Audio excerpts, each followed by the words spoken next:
దినం దేవుని వాగ్దానం.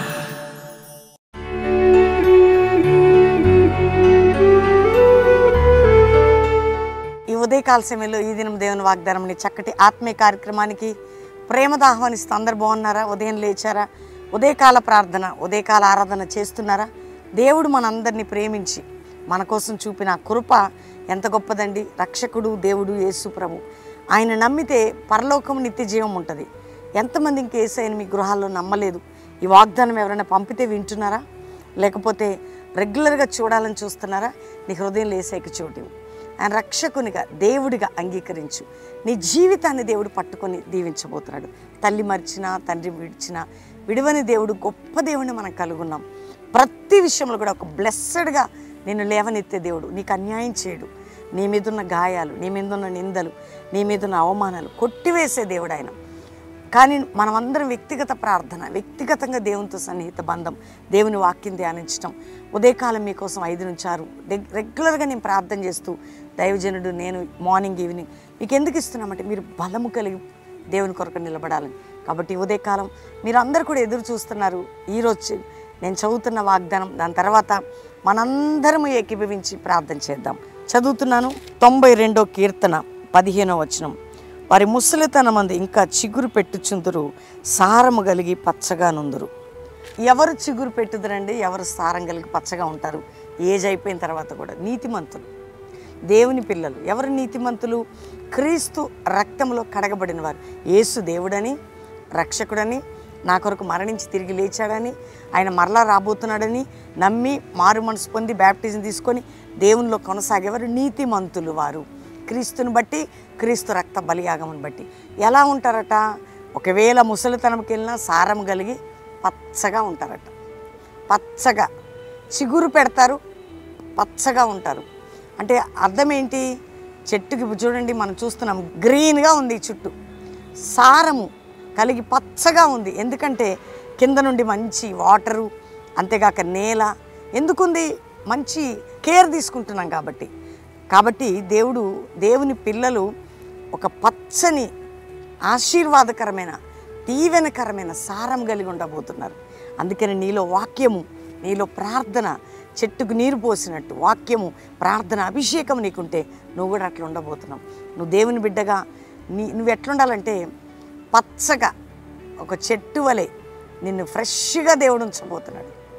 నువ్వు సారము కలిగి పచ్చగా ప్రశాంతంగా దేవుడు నేను ఉంచబోతున్నాడు. కాబట్టి ధైర్యం తెచ్చుకోండి. దేవుడు ఈరోజు నీతో మాట్లాడుతున్నాడు. దేవుడు నిన్ను పుష్పింపజేయబోతున్నాడు. సారము కలిగి పచ్చని చెట్టు వలె ఉండేదవు. ఈరోజు వాగ్దానం, సారము కలిగి పచ్చని చెట్టు వలె ఉండేదు. కాబట్టి ధైర్యం తెచ్చుకో. ఈ వాగ్దానాన్ని బట్టి దేవుని స్తుతించు, వాక్యంలో ఎదుగు, ప్రార్థనలో బలపడు, దేవుని అంగీకరించు. నీ హృదయంలో దేవుని వాక్యానికి చోటు. నువ్వు నీతిమంతుడివి, నీతిమంతురాలివి.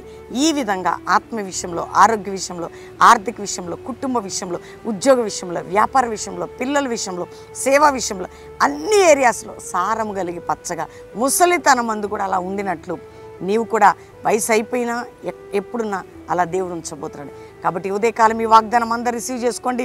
ఎవరిది మ్యారేజ్ డేనో ఈ సంవత్సరం గాడ్ బ్లెస్ యూ, సారం కలిగి మీరు పచ్చగా ఉండబోతున్నారు. ఎవరిది ఈరోజు బర్త్డేనో మీరు కూడా అభివృద్ధి పొంది ఆశీర్వాదకరంగా ఉండబోతున్నారు. దేవుడు ప్రతి ఒక్కరిని దీవించబోతుండగా అందరం దేవునికి థ్యాంక్స్ చెప్పి ప్రార్థన చేసుకుందాం.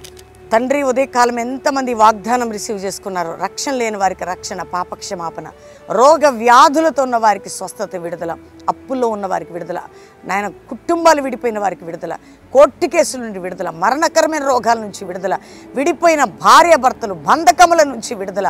అయ్యా, ఎవరికి నాయన భూ సంబంధమైన తగాదాలు ఉన్నాయి, అది విడిపోవాలి, అది అట్టి కాడి విరగాలి యేసు నామములో. అంతేకాక ప్రభా, ఏ ఇంటిలో పిల్లలు మారలేదు, ఆ పిల్లలు త్రాగుడు, వ్యసనాలు, జూదము, డ్రగ్స్, యవనస్సులు, భర్తలు, పురుషులు మారిపోవాలి యేసు నామములో. ఏ ఇంట్లో ప్రభా వివాహం కాని బిడ్డలు ఉన్నారు, చక్కటి సంబంధాలు, ఘనమైన వివాహాలు జరగాలి. ఏ ఇంటిలో గర్భఫలం లేదో వారి బ్లెస్సడ్గా దీవించబడాలి ప్రభా. ఏ ఇంటిలో తండ్రి డబ్బు లేక ఉపాధి లేకున్నారో అట్టివారు కృపచేత విడుదల పొందాలి నాయన. ఎవరి డబ్బు నాయన, మా డబ్బు ఎవరు తీసుకొని ఇవ్వట్లేదు, వారికి నిద్ర పట్టద్దు, డబ్బు తీసుకున్న వారు తెచ్చియాలి ప్రభా. సేవలు దీవించబడాలి, సంఘాలు లేవాలి, సేవకులు లేవాలి, అపోస్తుల సేవ జరగాలి, జాషువా జనరేషన్, ఎస్తెర్స్, దేవర సైన్యాలు లేవాలి. మా దేశంలో పట్టణాలు నెబుకద్నెజరు యొక్క ప్రభావం యేసు నామములో తొలగిపోయి నీ ఆత్మకార్యాలు జరగాలి. దేశము దీవించబడాలి, రాష్ట్రాలు దీవించబడాలి, పట్టణాలు దీవించబడాలి. ఇతర దేశాల్లో నాయన అపవాది కాడి విరగడైపోయి దేశాలు రక్షణ క్షేమకరమైన స్థితులు ఇతర దేశాలు ఉండాలి. మరొకసారి మా సంఘాలని, మా కుటుంబాన్ని, కల్వరి మినిస్ట్రీని దీవిస్తూ ప్రతి అపవాది కాడిని విరగొడుతూ యేసు నామములో అడుగుచున్నాము తండ్రి. Amen, amen, amen. నేను నమ్ముతున్నాను దేవుని బిడ్డలారా, ఈ వాగ్దానం అందరూ లైక్ చేయండి, షేర్ చేయండి, మంచి కామెంట్స్ పెట్టండి. ఎవరు మీరు బెల్లంపల్లి రావాలన్నా శనివారం జరిగే సాయంత్రం 5 నుంచి 9 సువార్త సభకు రండి.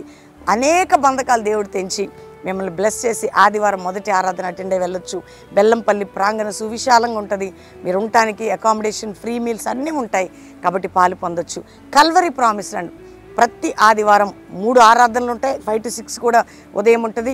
7 నుంచి 9, 10 నుంచి 12, సాయంత్రం 5 నుంచి 8 హైత్ నగర్ దగ్గర కల్వరి ప్రామిస్ ల్యాండ్. అంతేకాక 8, 9, 10, 11 4 దినాలు మహబూబాద్లో meetings. Mahabubabad NTR stadium bus stand దగ్గర అందరూ ప్రార్థించండి, అక్కడ సహకరించండి, పాలు పొందండి. 12, 13, 14 బెల్లంపల్లి మీటింగ్స్, ఉజ్జీవ సభలండి. బెల్లంపల్లిలో 3 దినాలు ఎస్తెర్ బృందం కలిసి ప్రార్థించినప్పుడు, కలిసి కూడుకున్నప్పుడు ఏ అద్భుతం జరిగిందో 3 రోజుల్లో మీరు అడుగు పెట్టడం బెల్లంపల్లి 3 దిన ఉజ్జీవ సభల్లో రండి, పాలు పొందండి. ఆత్మికంగా, ఆరోగ్యపరంగా, ఆర్థిక పరంగా దేవుడు మిమ్మల్ని దీవించబోతున్నాడు. అంతేకాకుండా 22, 23, 24, 25 4 దినాలు గుడివాడ మరి కొలస శాస్త్రి గారి గ్రౌండ్స్ అట, అలంకృత ఫంక్షన్ హాల్ ఎదురుగా మరి ఆ యొక్క బంటుమిల్లి రోడ్ గుడివాడ ప్రార్థించండి. ఇవన్నీ నేను ఎందుకు చెప్తున్నానో తెలుసా? మీ అందరూ షేర్ చేయడం ద్వారా మీరు కూడా ఈ డీటెయిల్స్ కట్ చేసి కూడా వాగ్దానం నుండి షేర్ చేయొచ్చు. వింటారు, పాలు పొందుతారు. దేవుడు మీ అందరినీ దీవించును గాక. God bless you. ప్రైజ్.